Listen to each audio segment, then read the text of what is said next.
저 여기 나왔습니다.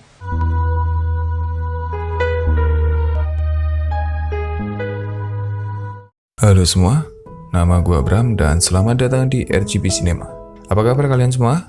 Kali ini gue mau ngebahas film yang berjudul The Sister Scandal yang dirilis pada tahun 2017.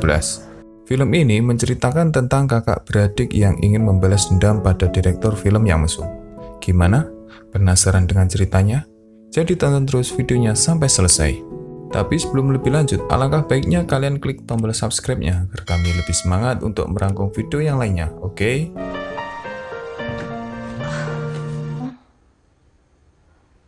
근데 너 목소리 언니, 어 나 오늘 Awal film, terlihat staf kafe yang mengeluh karena kafenya sepi pengunjung. Manajer itu bernama Kim Jo. Semua itu karena ulah Kim Jo sendiri yang setiap ada pelanggan wanita, ia selalu mendekatinya dan mencoba merayu untuk menjadi kekasihnya. Yang terakhir menjadi sasarannya adalah pacar si stafnya sendiri. Dia tidak tahu kalau itu adalah pacar stafnya. Pas mereka sedang beradu argumen, tiba-tiba wanita cantik datang ke kafe mereka. Wanita itu bernama Yeoju. Dan sudah bisa tebak, Kim Jo langsung terkesima melihat dan langsung melayani Yeoju yang meminta sebotol bir. Dari kejauhan, ia terus memandangi dan berharap bisa jadi kekasihnya.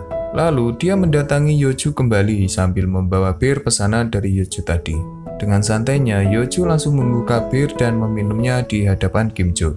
Kim Jo yang melihat itu tampak merasa sange melihat air bir membasahi bibir Yeoju. Saking fokusnya, Kim Jo langsung ditegur Yeoju karena terasa mengganggu.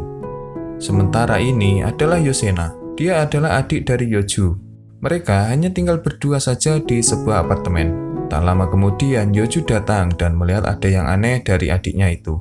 Dia merasa kalau Yonsena terlihat cantik dan manis. Dia juga menebak kalau adiknya itu telah memiliki kekasih. Tapi Yonsena tak mau mengakuinya karena malu pada sang kakak. Yonsena bekerja di salah satu perusahaan produksi film. Dia juga salah satu staf kepercayaan dari direktur. Saat direktur datang, ia langsung dipanggil ke ruangannya. Di sana, ia terkejut karena tiba-tiba sang direktur memintanya untuk berkencan dengannya malam ini. Karena jika tidak mau, dia tak mau menerima naskah film yang ditulis oleh Yeoju. Karena Yeoju adalah seorang penulis dan sutradara amatir. Yonsena pun bingung harus bagaimana. Mau nggak mau, akhirnya dia menuruti dan memutuskan untuk pergi dengan direktur malam ini demi karir sang kakak.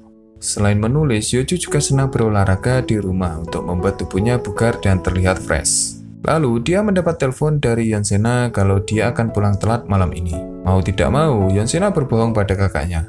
Lalu, dia melanjutkan senamnya dan mencoba menulis naskahnya kembali. Sementara di sisi lain, Yonsena sudah bersama sang direktur di sebuah hotel dan bersiap untuk melakukan mantap-mantap. Ia bersedia melakukan semua ini demi kakaknya. Dia pun menangis dan berharap semua akan baik-baik saja nanti. Sedangkan Yeoju terlihat khawatir karena sang adik tak kunjung keluar dari kantornya.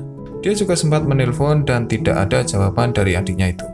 Di sini Kim Jo terlihat sedang bersiap menunggu kedatangan Yeoju sambil membawa sebuah bunga untuk diberikan kepadanya. Tapi seorang pria tiba-tiba masuk ke kafenya karena dia mengira kalau ini sebuah warnet. Dia terus bolak-balik bertanya hal-hal yang membuat Kim Jo semakin kesal. Sampai akhirnya dia mengira kalau pria itu datang kembali yang ternyata itu adalah Yeoju. Karena Yeoju sudah datang, Kim Jo pergi ke toilet dulu supaya terlihat rapi dan wangi di hadapan Yeoju. Setelah itu dia langsung menuju Yeoju yang sedang mengerjakan naskah filmnya. Tanpa basa-basi, ia langsung mengatakan kalau Yeoju cantik dan ia menyukainya. Oleh karena itu, dia menembaknya dan ingin menjadi kekasih Yeoju. Yeoju yang terkejut dan bingung lalu menyiram air ke muka Kim Jo. Yeoju tampak tersinggung karena ucapan dari Kim Jo lalu dia pergi. Sesampainya di rumah, Yeoju masih kepikiran sama yang dia lakukan pada Kim Jo tadi. Dia juga berharap tak ingin kesana lagi.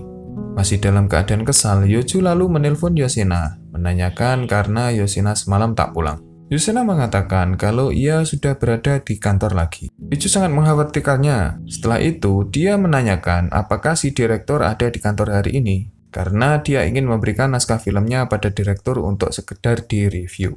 Setelah teleponan, seorang wanita datang mencari direktur. Dia bernama Yena. Dia bilang kalau dia sudah ada janji dengannya, jadi dia langsung masuk ke ruangan direktur yang sedang nonton film pengeceritaan di komputernya.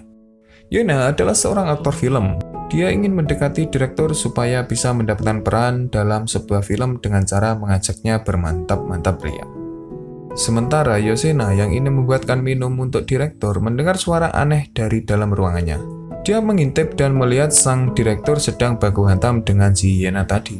Yoshina lantas mengecap direktur pria hidung belang yang suka memanfaatkan situasi. Yoshina juga ingin membuat naskah film, tapi dia mendapatkan kesulitan dalam menuangkan ide-idenya menjadi sebuah cerita. Alhasil, ia menyerah dan melupakan naskah itu. Dirasa butuh inspirasi, Yoshina datang menemui pacarnya di sebuah kafe sambil minum-minum. Dia mengatakan kalau minggu depan dia akan berulang tahun, jadi dia minta diberikan hadiah oleh pacarnya. Pacarnya akan memberikan hadiah padanya, tapi ia masih merahasiakannya, karena jika diberitahukan bukan surprise lagi namanya.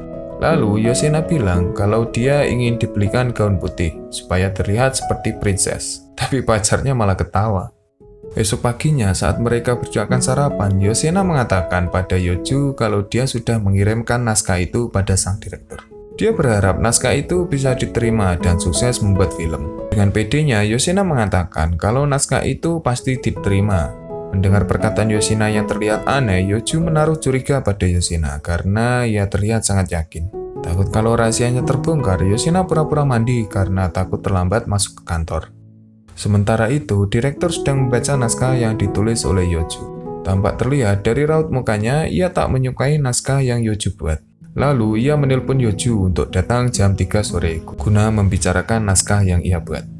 Sedangkan Kim Jo masih terbayang-bayang saat ia menyatakan cinta pada Yoju. Meskipun gagal, dia sangat senang bisa bicara langsung padanya. Dan sepertinya dia benar-benar jatuh cinta.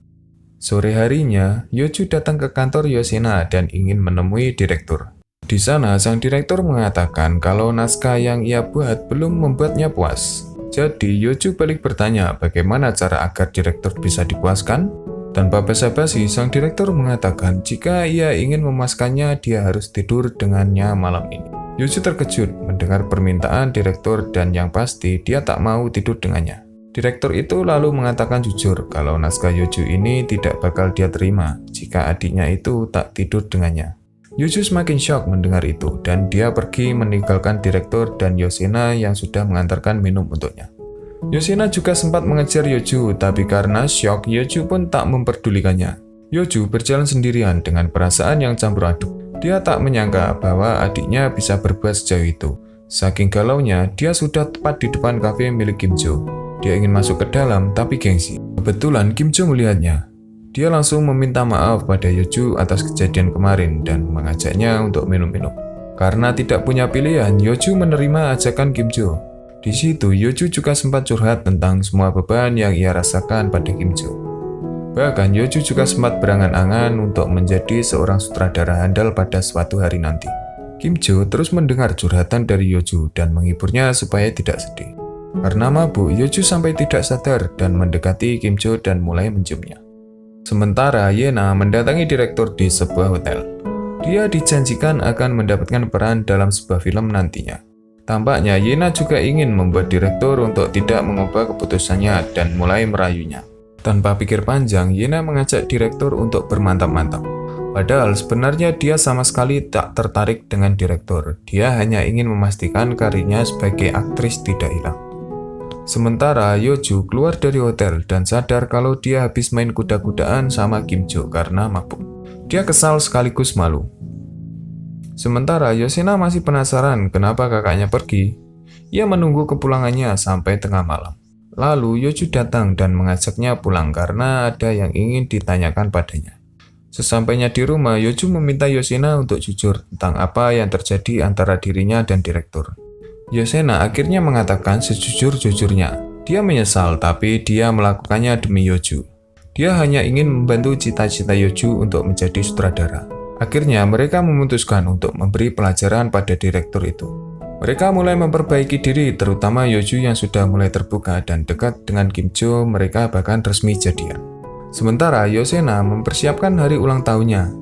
Dia tidak sabar ada hadiah apa yang akan diberikan dari pacarnya itu. Tampaknya Yoshina janjian sama pacarnya ketemu di taman. Tapi dari pagi sampai menjelang malam, sang pacar tak kunjung datang. Bahkan ditelepon tidak dijawab. Dengan sedih, akhirnya Yoshina pun pulang sambil menangis. Tapi di tengah jalan, dia melihat ada tanda panah yang bertuliskan cinta dari seseorang. Ia terus mengikutinya dan ternyata di ujung jalan pacar Yoshina menunggu sambil membawa bunga dan gaun putih. Yoshina yang awalnya ingin marah tidak jadi karena pacarnya memberikan hadiah yang ia mau. Alhasil mereka berdua memutuskan untuk bercocok tanam di dalam mobil. Esoknya mereka mulai menyusun rencana untuk membalas si direktur itu. Mereka juga melibatkan Yena supaya rencana mereka berjalan mulus. Kebetulan Yena juga sudah muak dengan direktur. Sang direktur akhirnya datang ke hotel di mana Yena sudah menunggunya di dalam kamar. Yena langsung merayunya dan mengajaknya untuk bercocok tanam di sana. Dia menutup matanya, lalu Yoju dan yang lainnya masuk dengan membawa kamera sambil merekam aksi direktur tersebut. Direktur itu terkejut karena aksinya direkam dan sampai-sampai masuk koran di halaman pertama. Akhirnya rencana mereka berhasil. Mereka merayakan keberhasilannya sambil minum-minum. Tak lama Yoju mendapatkan telepon dari perusahaan yang mengajaknya menjadi sutradara untuk sebuah film. Cita-cita Yoju akhirnya tercapai menjadi sutradara film Cocok Tanam yang dibintangi oleh Yena. Dan akhirnya film pun selesai. Oke guys, terima kasih telah menyaksikan video ini. Kalau kalian suka sama videonya, jangan lupa klik tombol like-nya ya. Dan nantikan selalu video-video selanjutnya dari channel ini. Sampai